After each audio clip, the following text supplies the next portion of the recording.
right hand. Reyes in trouble.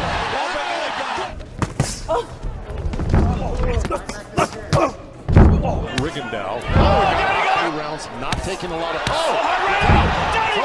Magsayo.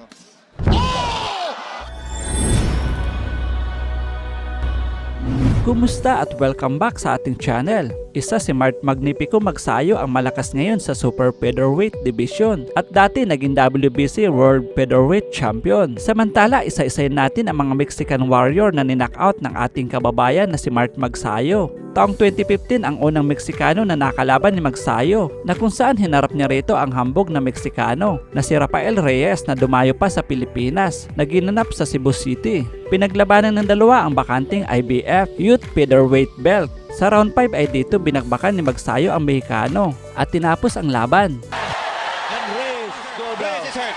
Oh, another cracking right hand. Reyes in trouble. Panalo si Magsayo via 5th round technical knockout at makalipas lang ng 3 buwan ay napasabak si Magsayo sa labas ng bansa. At ito ang unang laban ni Magsayo sa bansang Amerika na kung saan hinarap niya rito ang isa na naman na Meksikano na si Yardley Suarez na sinasabi noon na dito masusubukan ang tibay at galing ni Magsayo na may undefeated record noon na 11 wins, 9 knockouts. Habang si Yardley Suarez ay may undefeated record noon na 13 wins, 8 knockouts. Dito didipinsan ni Magsayo ang hawak nitong IBF Youth Featherweight Belt.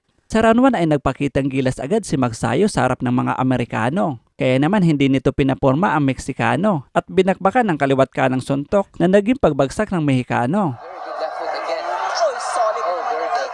Si Suarez with his record. Oh, good overhand. He's out. Wow, One left foot. what a machine. Mart Magnifico Magsayo. A flurry and Out. That was a good combination. Suarez is down. Sa pagpatuloy ng laban ay di nag-aksaya si Magsayo at niratat agad nito ng kaliwat kanang suntok ang Mexicano na nagresulta ng muli nitong pagbagsak. What is he? Magsayo. Oh gosh. This is uppercut.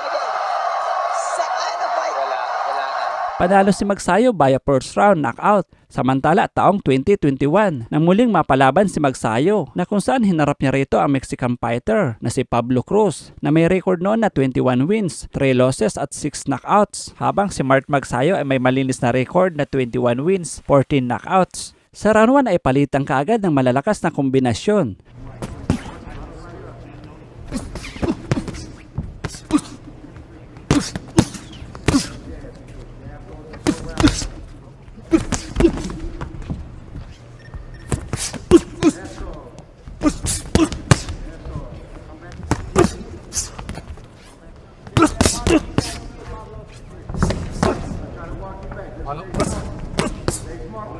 Sa round 2 ay dito tinamaan ng left straight, bagsak ang Meksikano.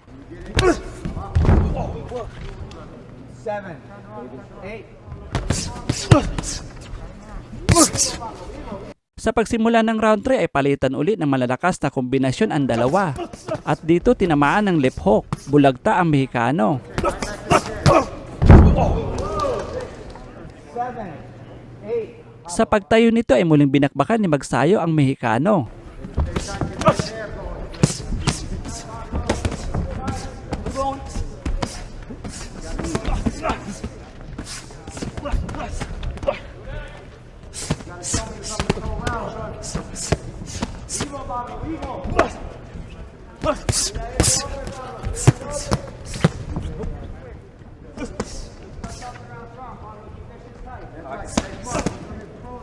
Sa round 4 ay muling tinamaan ni Magsayo ng right hand ang Mexicano dahilan sa pagbagsak nito.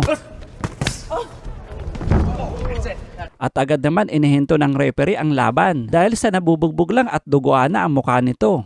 Panalo si Magsayo via 4th round technical knockout at makalipas ang 4 na buwan ng kaparehong taon ay muling napalaban si Mart Magsayo sa bigating kalaban na kung saan hinarap niya rito ang veterano na Mexican fighter na si Julio Ceja na may record na 32 wins, 4 losses at 28 knockouts. Habang si Mart Magsayo ay may undefeated record, 22 wins, 15 knockouts. Samantala mga dekalibre na din ang mga nakalaban ni Julio Ceja Ang ilan nga dyan sila Guillermo Regondo at Brandon Figueroa na nauwi sa draw ang kanilang laban. Nakataya sa laban ang WBO International Featherweight Belt at paglalabanan ng dalawa ang WBC World Title Eliminator. Samantala sa laban ng dalawa ay marami noon ang nagsasabi na mahirapan ang ating kababayan na manalo dahil malakas at masipag bumato ng suntok ang Mexicano.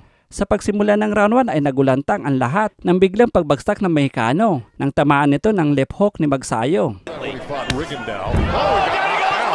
Sayo drops him in round 1. Oh, boy. Wow. Shaky right away. Long waited in round number 1. It looks like Sayo go to work. Could be not exactly. Sa round 2 ay palitan ng malalakas na kombinasyon ang dalawa. Without getting clipped, he's keeping his hands up good. And he's fought some great Outlanding and outboxing him and look good, but these sharp punches now. Believe me, he's staying out of this fight right now. He'll come in when he has Sa to. round 3 ay patuloy ang palitan ng mga kombinasyon. Right hand to the body. Fast twitch.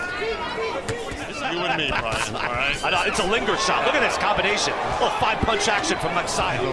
You know, he's really good at using his body as a defensive mechanism. Does it there too. Lands with a hook. Blocked once. 6th, 7th, 8th round, if he can not get clipped like that. So fast. And it's on the side of the liver, which really does the damage. Good uppercut that landed by Ceja. That picked up the head of Sayo. Magsayo fires back now. A lot of spirit. Sa round 5 ay pininterya ni Ceja ang katawan ni Magsayo.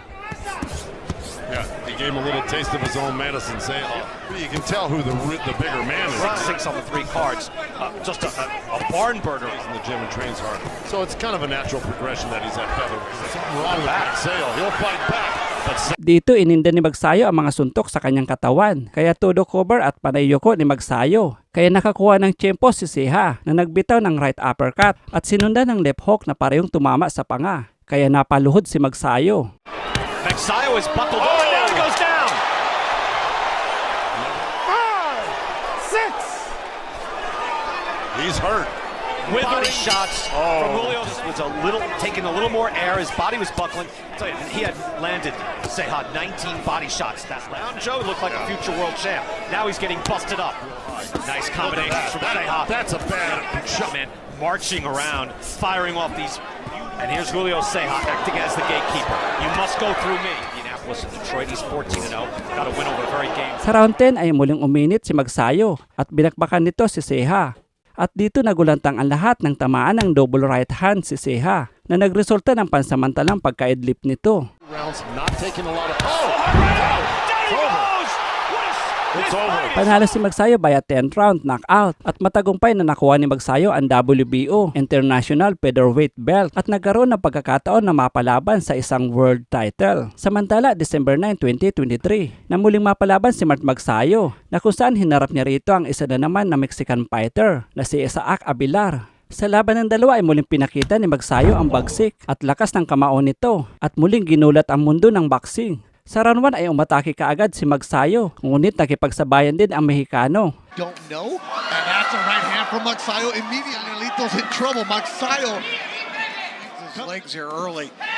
He could get Sa round 2 ay gusto makabawi ng Mexicano, ngunit hindi ito makapatama kay Magsayo. So, the Canelito is no pushover. So this is why we took this guy, because he's gonna give him. The lady wants him the logo and MP Promotions logo, and it says Viva on top. So Sean Gibbons, at the Viva. Sa round 3 ay dito tinamaan ng left hook na sinundan ng right hand na nagpabagsak sa Mexicano. Third round. Wow. A knockdown happens early in the third. That was a tremendous. Sayo knocks down Avelar, who just shakes his head. Just flew in there throwing punches. The move. Not eat punches. From Sayo. Dito sa unang attempt, sa sidestep ni Magsayo sabay left hook, nakailag pa ang Mexicano. This dude is tough.